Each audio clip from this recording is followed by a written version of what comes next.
আসসালামু আলাইকুম রহমতুল্লাহ। যদি আপনার এমন কোন দুশমন থাকে যা আপনাকে সীমাহীন কষ্ট দেয় এবং আপনার সাথে বাড়াবাড়ি করে, আপনাকে সর্বদা কষ্ট দিতে থাকে, কষ্ট দেওয়া থেকে কখনো বিরত থাকে না, তাহলে তাকে শিক্ষা দেওয়ার জন্য এই আমলটি করুন।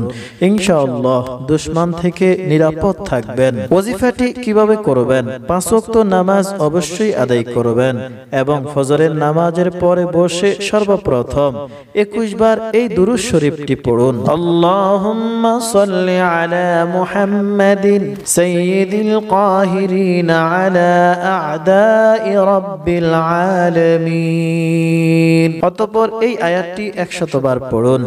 ইযা জাআ নাসরুল্লাহি ওয়াল ফাতহ। অতঃপর শেষে আবার এই দুরূদটি 21 বার পড়ুন।